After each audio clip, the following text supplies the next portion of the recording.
Uma mulher foi encontrada morta em sua própria casa e a polícia resolveu o caso rapidamente. Mas o que aconteceu depois foi bizarro. Neste caso, há tantas reviravoltas inesperadas e momentos chocantes que ele é considerado um dos mais intrigantes da história. Donna Winger nasceu em 10 de novembro de 1963, em Miami. A menina cresceu em uma família grande e unida, com duas irmãs mais novas com quem ela se dava muito bem. Quando a menina era pequena, seus pais se divorciaram e Donna foi morar com a mãe. Apesar disso, o pai continuou a participar ativamente da vida de suas filhas e eles permaneceram próximos.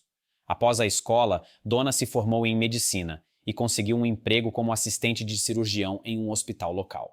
Os colegas rapidamente a apreciaram, pois ela era responsável com seu trabalho, além de ser uma pessoa gentil e aberta.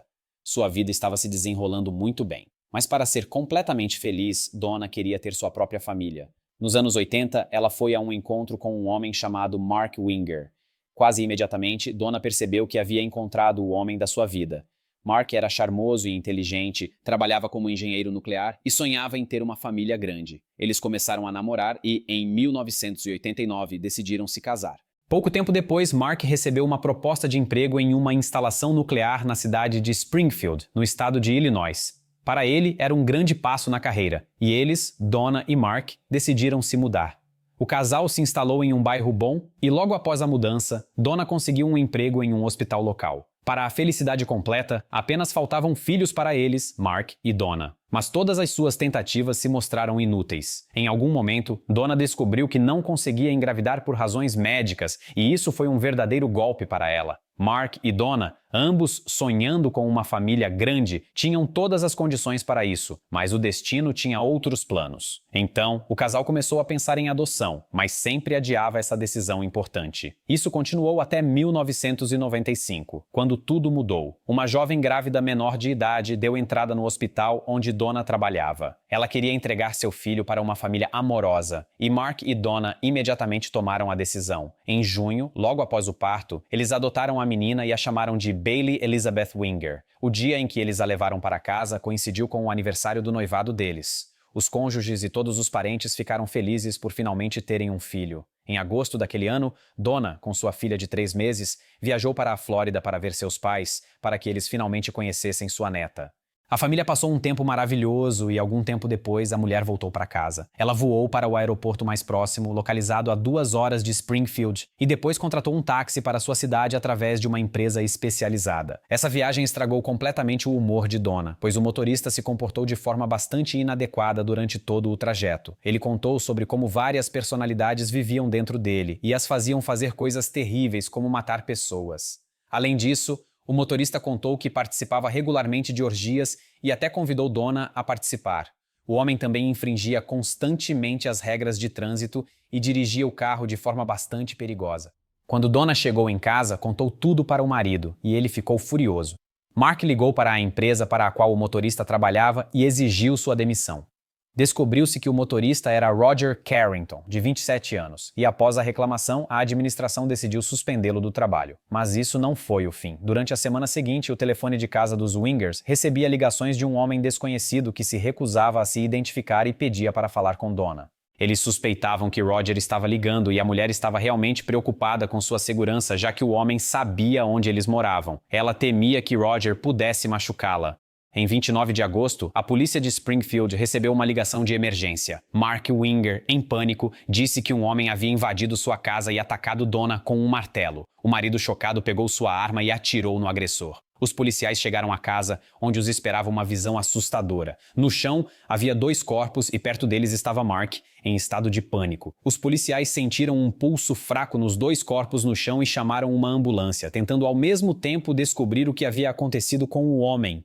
Mark mal conseguia falar, mas, no fim das contas, os detetives conseguiram obter uma ideia aproximada do que havia acontecido. Mark contou que estava se exercitando na esteira no porão e, em algum momento, ouviu um barulho lá em cima. Ele subiu para o primeiro andar e viu que sua filha de 3 meses estava deitada na cama dos pais sem ninguém por perto. Indo para outra sala, ele viu um homem desconhecido atacando sua esposa com um martelo. Em pânico, Mark pegou sua arma e atirou no agressor e então ligou para a polícia. Enquanto os policiais esperavam a ambulância, um deles tirou a carteira do agressor. Dentro dela havia documentos em nome de Roger Carrington. O detetive conhecia bem esse homem. Roger morava em um trailer park em Springfield e tinha um histórico criminal extenso, principalmente relacionado a pequenos delitos. Ele também tinha problemas mentais e, em geral, era uma pessoa bastante agressiva. Roger e Donna foram levados ao hospital, onde morreram pouco tempo depois, sem recuperar a consciência. Enquanto isso, os policiais examinavam a cena do crime, coletando evidências. Próximo aos corpos havia um martelo coberto de sangue. Na mesa estava a arma de Mark, além de um maço de cigarros e um copo de papel com café. Mark disse aos detetives que os cigarros e o café provavelmente pertenciam ao assassino. O martelo era de seu conjunto de ferramentas. Naquele dia, ele precisava pendurar algumas fotos. Então preparou a ferramenta e deixou na sala de estar perto da casa dos Wingers. Eles encontraram o carro de Roger. Dentro, os detetives descobriram um bilhete. Ele continha o endereço de casa de Donna, o nome de Mark Winger e o horário de 16 horas e 30 minutos. Os detetives perguntaram a Mark se ele conhecia o agressor. Inicialmente, o homem respondeu que não, mas quando os policiais disseram seu nome, Mark, com horror, percebeu que o assassino era o mesmo motorista. Ele contou aos detetives a história de como conheceu Roger, seu comportamento estranho com Donna e as ligações assustadoras para o número de sua casa. Os investigadores conversaram com conhecidos e parentes de Donna, que estavam cientes de seus medos. A mulher havia contado repetidamente que estava realmente com medo de Roger e que temia que ele um dia viesse até sua casa e se vingasse, pois ele havia perdido o emprego após sua reclamação. Donna até escreveu todos os detalhes sobre sua viagem com Roger em um pedaço de papel caso precisasse acionar a polícia. Os policiais também encontraram esse papel em sua casa. A investigação durou 2 dias, e então o caso foi encerrado. Mark não foi indiciado por atirar em Roger, pois seus atos foram classificados como legítima defesa. O homem continuou em estado de choque. Seus familiares vieram para Springfield para apoiá-lo e ajudá-lo a cuidar de sua filha. Os parentes de Donna também o ajudaram de todas as maneiras possíveis. Passaram-se meses e Mark ainda estava sofrendo muito com a perda da esposa. Seus entes queridos começaram a notar mudanças negativas em seu comportamento. Ele começou a beber com frequência, embora quase nunca bebesse antes. O homem também frequentava bares locais. Seus familiares tentavam apoiá-lo de todas as maneiras possíveis e ajudavam a cuidar de Bailey, mas no fim das contas, todos tiveram que voltar para suas cidades. Os pais de Donna entenderam que seria difícil para Mark cuidar de sua filha sozinho e sugeriram que ele contratasse uma babá. No fim das contas, o homem contratou uma mulher chamada Rebecca, que era especialista em cuidados com crianças 24 horas por dia. Então, ela passava a maior parte do tempo em sua casa. Rebecca cuidava da menina e se dava muito bem com ela. Mark começou a se recuperar gradualmente, parou de beber e voltou ao trabalho. Isso durou vários meses, e durante esse tempo, um romance começou a se desenvolver entre ele e Rebecca. A mulher quase não deixava sua casa. Eles passavam tempo juntos com Bailey, conversavam o tempo todo, e no fim das contas, isso levou a uma atração mútua. Rebecca também gostou muito da menina, e entre elas se formou um forte vínculo. Em 1996, a mulher engravidou e Mark teve uma nova chance de ter uma família grande e forte. Rebecca também queria isso e, em outubro, o casal se casou.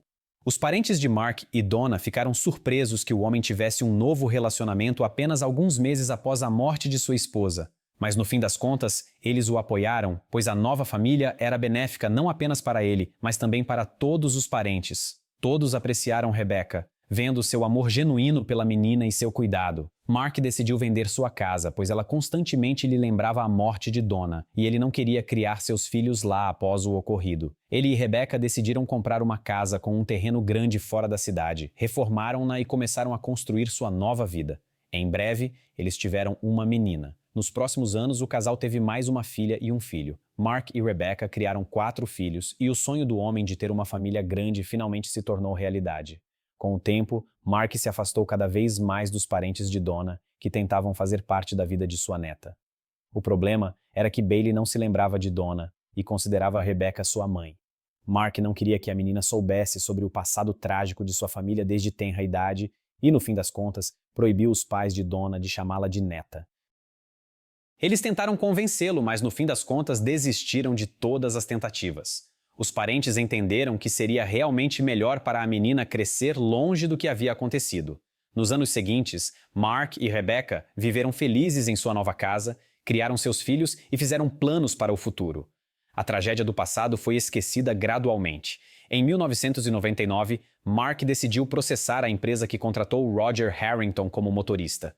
Na opinião do homem, a gerência não fez nenhum esforço para verificar a sanidade mental do homem e, como resultado, isso levou à morte de sua esposa.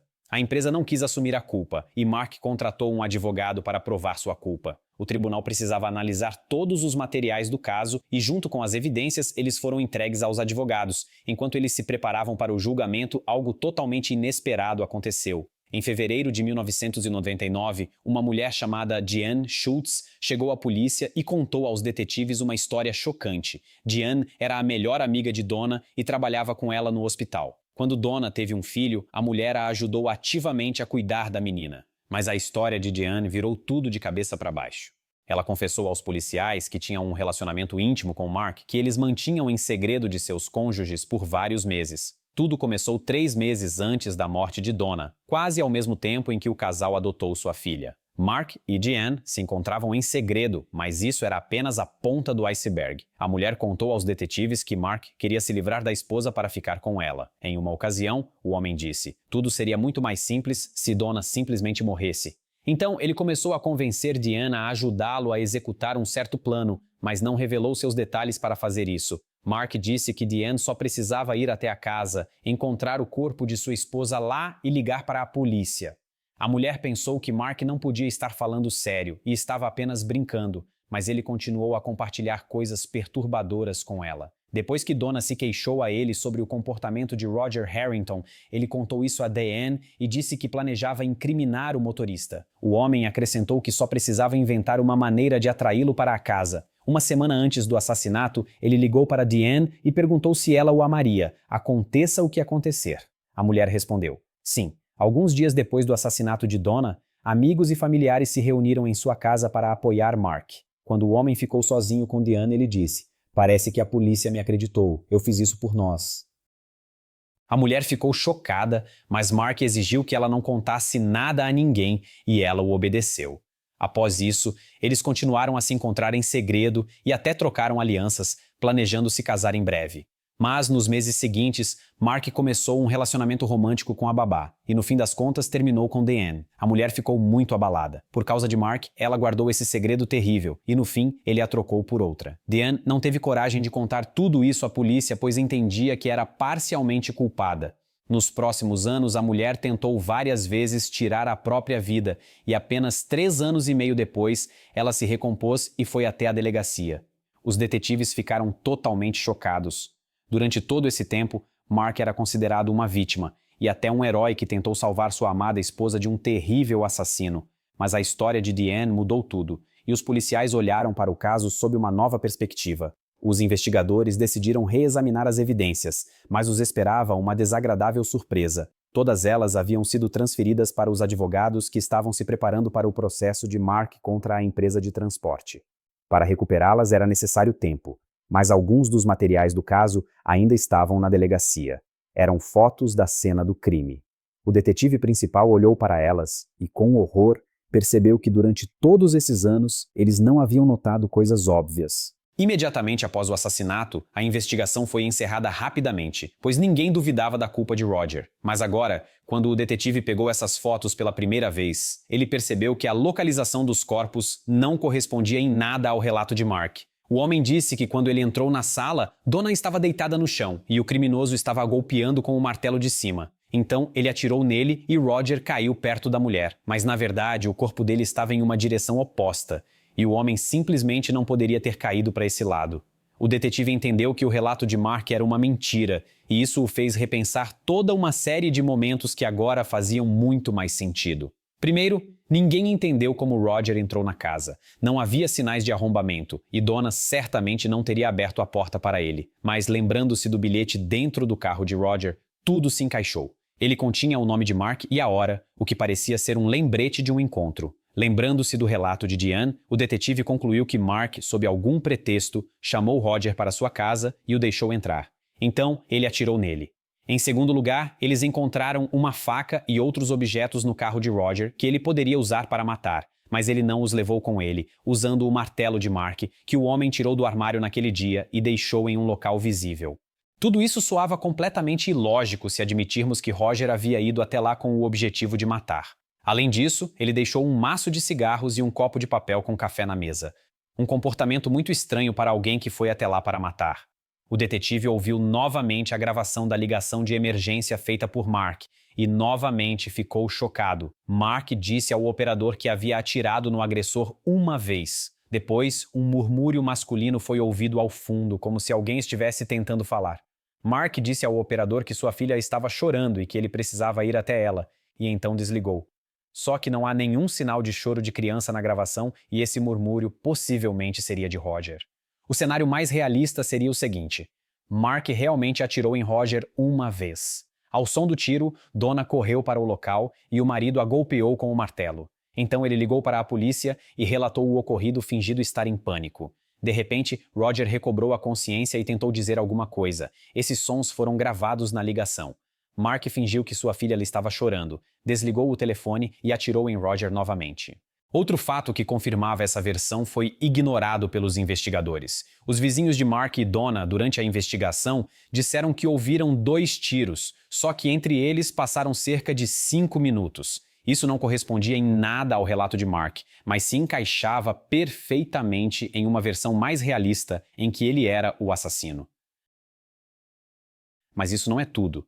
Durante a primeira investigação, que durou apenas 2 dias, os peritos nem sequer examinaram as evidências. Mas agora, quando Mark decidiu processar a empresa de transporte, seus advogados estavam dispostos a ganhar o processo e solicitaram uma análise independente das roupas dos 3 envolvidos nos eventos. O resultado falou por si. Os respingos e vestígios de sangue indicavam que a história de Mark não tinha nada a ver com a realidade. Segundo ele, Roger golpeou Donna com o martelo, mas não havia um pingo de sangue em suas roupas, nem mesmo o menor. Mas nas roupas de Mark, por outro lado, havia muito sangue de sua esposa. Isso indicava diretamente que ele havia matado sua esposa. Os policiais confiscaram as evidências dos advogados e realizaram sua própria análise, que mostrou exatamente o mesmo resultado. Como resultado, os policiais retomaram a investigação, mas desta vez se tratava de um duplo assassinato e Mark se tornou o suspeito. Sua família ficou chocada. Ninguém acreditava que o homem era capaz de um crime tão cruel.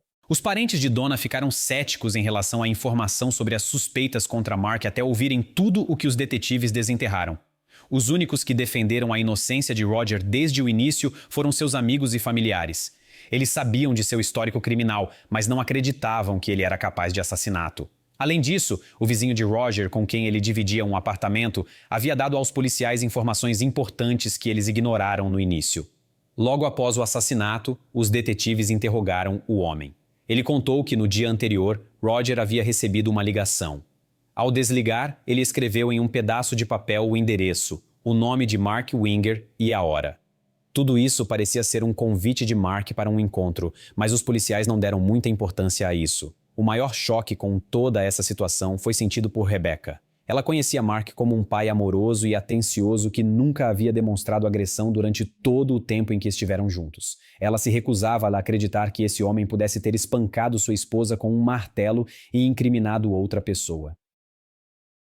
Após várias semanas de investigação, a polícia decidiu prender Mark. Ele foi preso diretamente no local de trabalho. O caso foi encaminhado ao tribunal. Mark foi liberado sob fiança de $1 milhão. Ele não conseguiu encontrar essa quantia, então foi mantido sob custódia até o julgamento. O processo só começou 3 anos depois, em maio de 2002. Seus entes queridos, incluindo os parentes de Donna, esperavam que tudo fosse um grande mal-entendido e que o tribunal provasse a inocência de Mark. Nenhum deles estava preparado para o contrário. Seus advogados insistiram na veracidade da versão de Mark. Eles observaram que as fotos da cena do crime poderiam ter sido tiradas depois que os médicos moveram o corpo de Roger, e como as ações dos médicos não foram documentadas, era impossível provar ou refutar essa probabilidade. Além disso, os advogados enfatizavam o histórico criminal de Roger, seus problemas mentais e seu comportamento inadequado com Donna durante a viagem. A principal testemunha nesse caso foi Diane Schultz. Legalmente, ela poderia ser punida por esconder o segredo de Mark por todos esses anos, mas o juiz decidiu conceder a ela imunidade total em troca de seu testemunho. Os advogados do homem tentaram parar Diane de todas as maneiras possíveis. Eles apontaram que a mulher havia tentado tirar a própria vida várias vezes, o que poderia indicar problemas psicológicos. Os advogados também sugeriram que ela havia inventado tudo isso por ciúmes, decidindo se vingar de Mark. O lado da acusação insistiu que as evidências e o testemunho de Diane indicavam inquestionavelmente a culpa do homem. Quanto ao motivo, a resposta estava na história da amante de Mark. Ele havia perdido o interesse por Donna muito antes de eles adotarem acreditar em Bailey. Ele começou um relacionamento secreto com sua melhor amiga, mas não queria se divorciar de Donna. Nesse caso, ele teria que dividir a casa cara e outros bens com ela, e Mark não aceitava essa opção. Depois que Roger levou Donna do aeroporto, Mark viu a oportunidade perfeita e decidiu agir. Por mais horrível que possa parecer, o homem realmente teve sorte. Ele encontrou uma pessoa com antecedentes criminais e problemas mentais que falava sobre vozes em sua cabeça exigindo que ele matasse pessoas. Após a reclamação da administração, Roger perdeu o emprego e isso se tornou o motivo perfeito. Quando a acusação e a defesa colocaram todas as cartas na mesa, só restava esperar a decisão do júri. Apesar das evidências bastante convincentes contra Mark, sua culpa ainda era questionada por seus familiares e pelos parentes de Donna. Nenhum deles conseguia imaginar o pai amoroso e respeitável membro da sociedade como um assassino. No entanto, o júri o declarou culpado por duplo assassinato por unanimidade. Mark foi condenado à prisão perpétua sem direito à liberdade condicional. Rebecca não conseguia acreditar que seu marido realmente havia matado Donna. Ela levou muito tempo para analisar friamente todas as evidências de sua culpa, até que finalmente aceitou que ele realmente era o assassino. O detetive principal pediu desculpas repetidamente a todos os parentes de Donna e Roger, pela forma descuidada como a investigação inicial foi conduzida. Ele admitiu que havia tomado a opção mais lógica do que aconteceu como a única correta, ignorando todas as contradições. Se você acha que a história termina aqui, tenho outra reviravolta inesperada para você. Mesmo após a sentença, muitas pessoas ainda tinham dúvidas. Mark realmente poderia ter feito tudo isso? Mas, em 2006, essas dúvidas foram dissipadas. Na cela de Mark foram encontradas 19 páginas de texto manuscrito, nas quais ele planejava matar Diane e outra pessoa. Mark queria contratar um assassino direto da prisão por meio de outros presos ou de pessoas em liberdade.